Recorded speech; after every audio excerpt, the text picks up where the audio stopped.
Seconda giornata nel campionato di Serie B femminile, trasferta più lunga dell'anno per il Padova che scende a Pescara per affrontare l'anno promossa formazione abruzzese con l'obiettivo di dar seguito alla vittoria all'esordio contro la Federazione Sammarinese. Il Pescara invece è reduce dalla sconfitta contro il Castelvecchio e a partire meglio sono proprio le biancoscudate in maglia verde, la maglia già sfoggiata l'anno scorso. Padova che va in vantaggio dopo 5 minuti con Claudia Ferrato che scatta bene sul filo del fuorigioco e batte con il sinistro il portiere.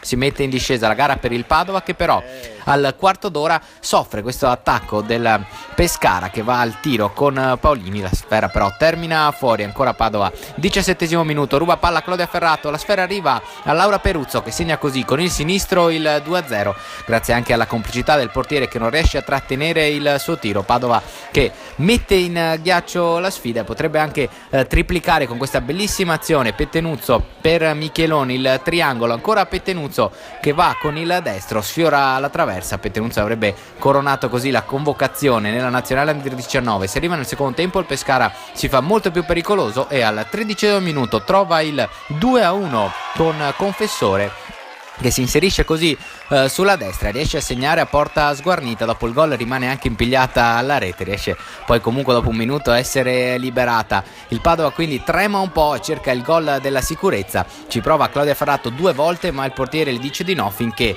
a 7 minuti dal termine c'è questa bellissima azione condotta prima da Aurora Favaro, il passaggio per Rossella D'Antonio che vede la correre di Arianna Catuzzo. Guardate cosa fa Baby Catuzzo, ne salta 3, entra in area di rigore con il destro, firma un gol bellissimo, un gol arrivato alla panchina per Arianna Catuzzo, subentrata nel secondo tempo. Ma guardate che slalom, si fa beffa di 3 giocatrici abruzzesi, entra in area con il destro, segna il gol della sicurezza. Padova che vince anche a Pescara per 3-1 e consolida il suo primato in classifica. Padova in testa a punteggio pieno dopo 2 gare a 6 punti assieme ad altre 2 avversarie, e il campionato di Serie B che adesso si ferma per 2 settimane tornerà il 30 ottobre con la sfida tra Padova e Sassuolo.